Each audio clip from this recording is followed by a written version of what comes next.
Hello, I am so excited to share with you the Turnkey snowball.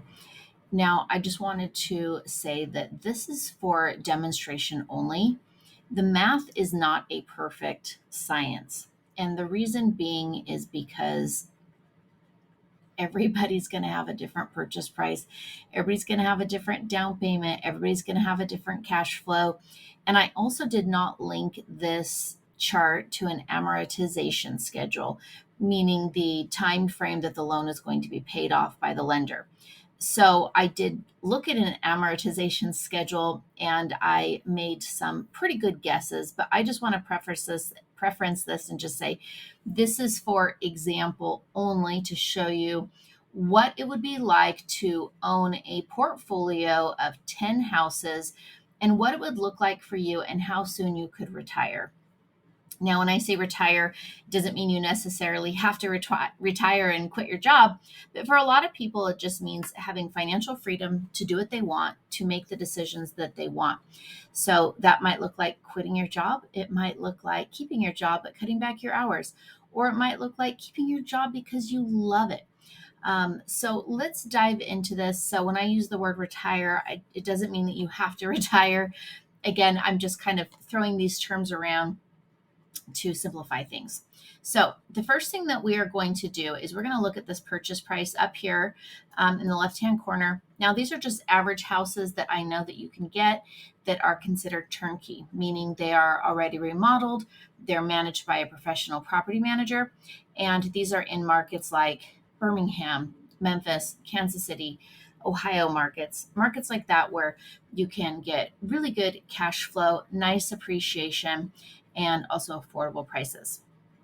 So the first thing we're going to see, very basic, very simple. I'm using very conservative numbers.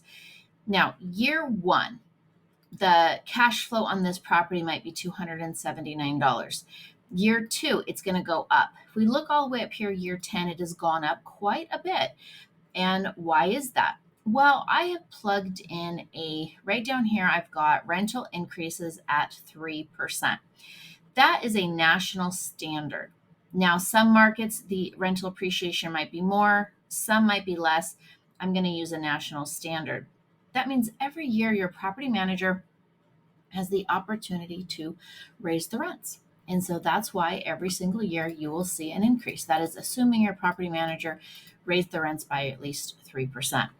Now, in this model, this is going to show you what it's like if you own 10 properties. Now, I know some of you might not own 10 properties, but to have a goal of owning 10 properties is what this chart is all about. Now, first, when we're buying investment properties, the goal is to just buy up as many properties as we can. I call this the buy stage. So in this instance, we own 10 properties. Maybe we bought them within 5 years. Maybe we bought them all in 1 year. I don't know what your financial situation is, but to give you some context, to own all of these 10 properties, you're looking at down payments of about $300,000. So that might help you take a look at math and work the math backwards and figure out how quickly you can come up with this money to buy these 10 properties as quickly as possible. Now, skipping ahead, what the last column that I'm going to talk about is by year 10, this is how much your properties, these 10 properties average, are going to bring in passive income without doing anything. So that's pretty good. So you might look at that number and go, wow, in 10 years, I'm going to maybe partly retire. Maybe I'm going to completely retire because that $3,700 is going to pay for my lifestyle or some of my costs and expenses. So this is just like a quick glance, not doing anything, what that math would look like with the year attached to it. Now, we're going to dive into the snowball method. Now, this is something that you've probably heard of before for paying off credit cards. This is a very popular thing with Dave Ramsey, where you take your highest credit card or your lowest credit card, however you do it, and you start paying off on that one every single month. And then you start paying off the second one. Similar model. So what we're going to do is we're going to look at this first property, turnkey number one.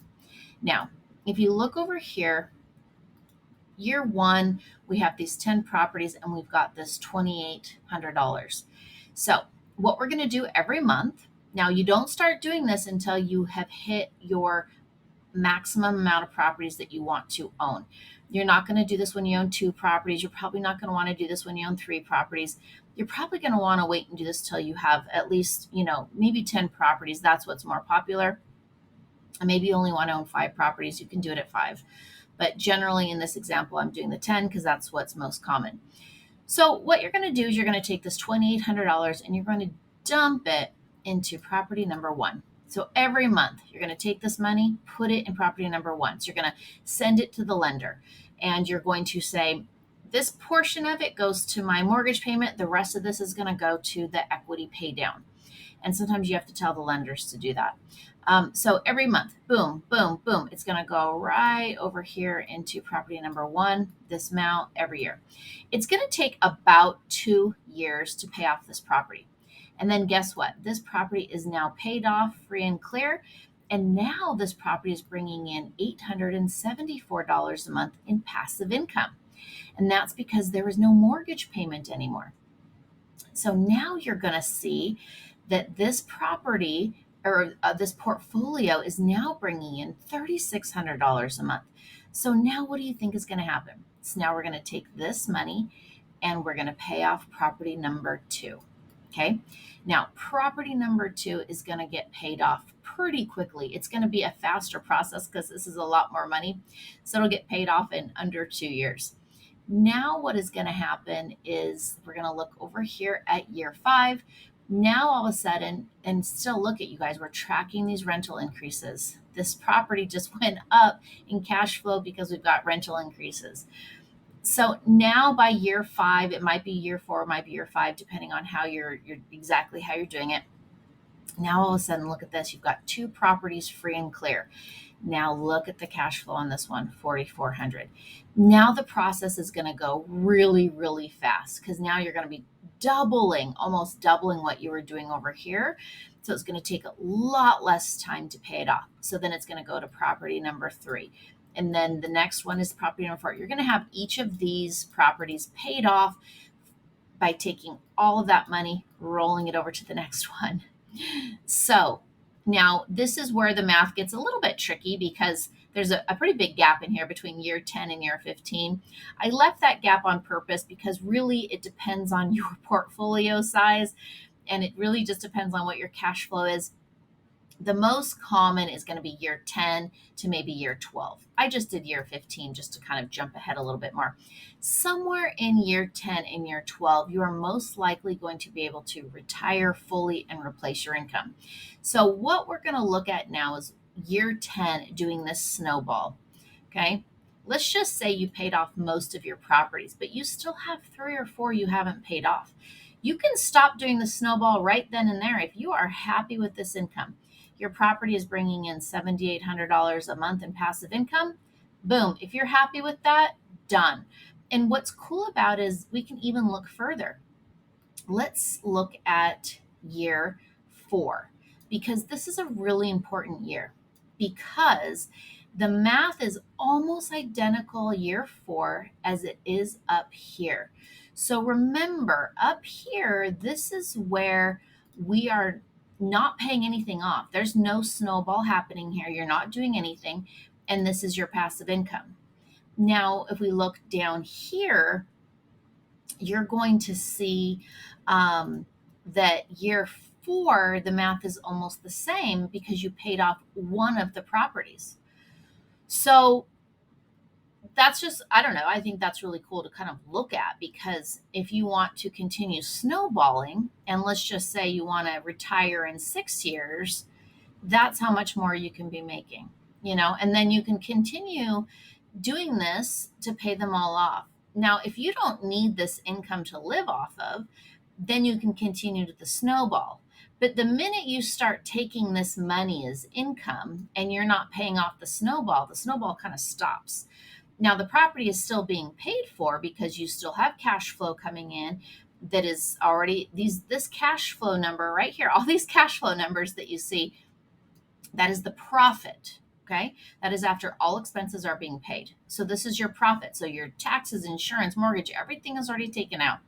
So if you want to take this money as your income to cover your lifestyle, go for it. But it just means that the snowball is going to stop. So that's a decision that you can make. But this is a really nice way of just visually planning what a portfolio might look like and how it can help you. And so when somebody comes to me, and the reason why I love this so much is because when somebody comes to me and they go, oh, whoop-de-doo, I just bought a or you're trying to sell me a turnkey property for 120,000 with cash flow of 279 a month. Ooh, that's so crazy. What a high return. Some people look at that and actually are like, that's, I don't care about $279 a month. It's the power of what that $279 a month can do for you over time. And by the way, $279 is pretty good when you only put down, $24,000 to buy that house. That's a pretty good return. That's well over a 10% return. So anybody who tells you that's crazy, they're not paying attention to the math. But anyways, okay. So there's a couple other things on this chart that I wanted to look at briefly. Now, when you first bought this portfolio right here, these 10 houses, it's worth almost $1.5 million. Okay, but you did not pay $1.5 million for this portfolio. You paid about $300,000.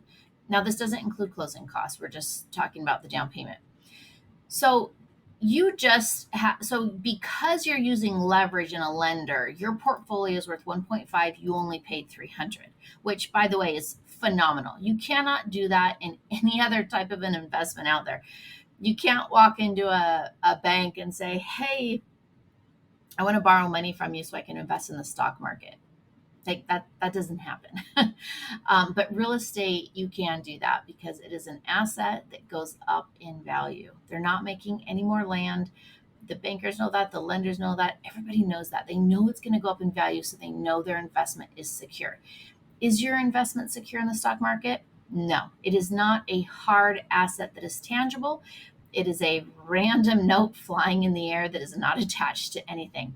So that's why lenders are willing to give you money to do this.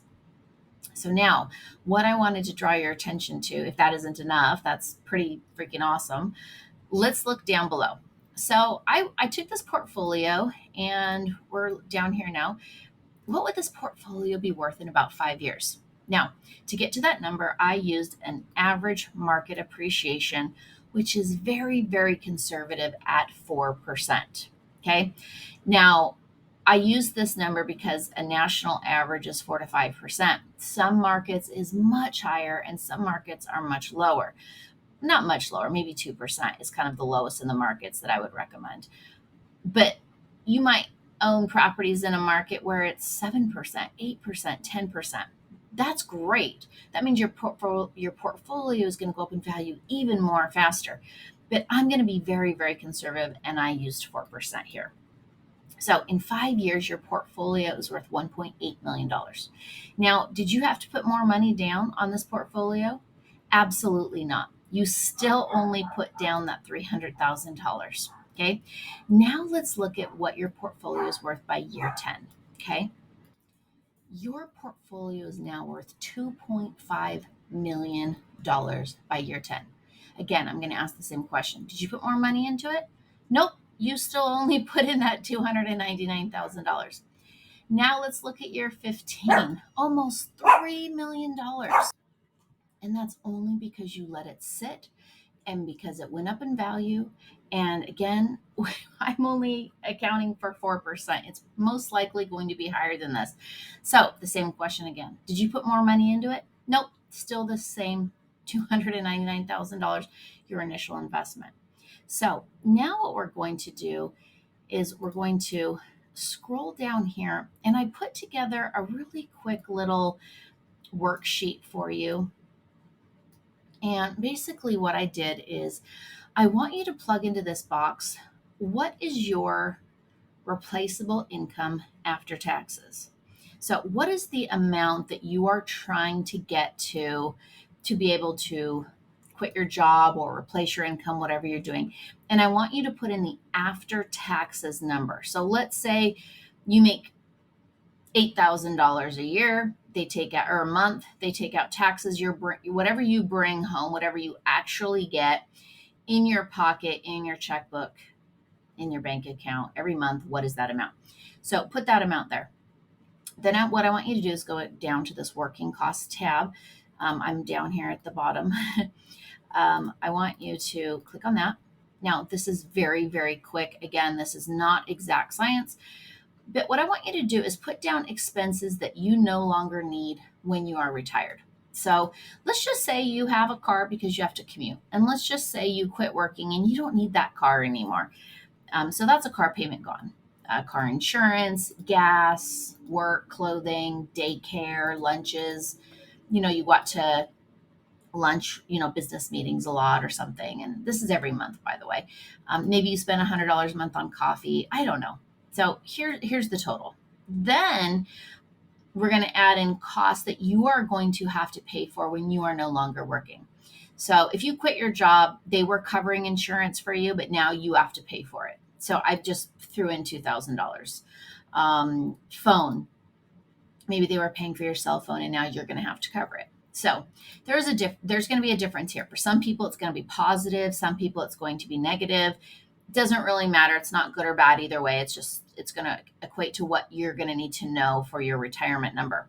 This is already calculated for you. You don't have to do anything. You see here, it popped right into there at minus 250. The math is already done here, so don't change things. You can just change this 6,000. So this is the actual retirement amount that you need. So now you can take this information and you can look at this chart. Again, this is not exact math. It depends on your properties, your portfolio, your cash flow. Don't get hung up on this being exact. This is just an example. Where does that money come into play, that 6,200? Let's look at year 9. Year 9, you are now going to be bringing in $6,857 a month. That is going to replace your income, so you can do that by year 9. Now, what if you say, Melissa, but I want to retire sooner. I want to retire in 5 years. Well, then you've got to buy more properties. Essentially, I can't help you, retire sooner. The math is the math. That's what's so great about real estate investing. If you're trying to replace this entire amount, most likely that's going to happen here around year 8 or 9. Unless you buy more properties or have other passive income coming in from other investments, which you might have that as well. You might have money in the stock market that's bringing in passive income. You might have high yield savings account bringing in passive income. You might be a partner in other businesses. I don't know. There's a million different ways to make other passive income. These numbers are going to change per property, so that you're going to have to sort of plug in your own numbers to see what exact math it's going to be for you. But this is a roundabout estimated, really good idea. So again, like going over here to year 15 and saying to yourself, am I happy with $12,000 a month passive income by year 15? Can I retire on that? Am I happy with that? Is that enough? Some people are going to be like, absolutely, I'm good with that. I'm happy. Some people are going to say, no, I want more than that. So then that means you're going to have to buy more houses. Okay. That simple as that. Now, one thing that we haven't even talked about here that I really don't want to get into with the snowball, but you've got a portfolio that is going up in value every single year. Look at this, 5 years, 10 years, 15 years. You have the ability to tap into this money and borrow it and take it out to invest. So if that's what you're interested in, do not do this turnkey snowball. We don't want to pay off the properties because we are going to be borrowing the equity that is in there. So you will not be doing this turnkey snowball if you have plans of taking out some of this value or equity to grow your portfolio. Again, this snowball is really the strategy, and the reason why you would want it is so that you can plan to see how much passive income you can create so that you can retire. That's really the simple basic plan with this. So anyways, again, I hope that you enjoyed this, and I hope that it really helped you visualize what a 10 unit portfolio could possibly look like for you in your future. And not only that, but create generational wealth. This right here is how you create generational wealth. this is what you will be potentially passing down to your children or heirs. This is how the wealthy in this country create and maintain their wealth through this. And then, of course, tax benefits, which we are not even going to talk about here, which are huge because the more properties you own, the more you invest, the less you pay in taxes. So many good things here. I can talk about this all day. But, anyways, I hope this was helpful. See you on the next one. Bye.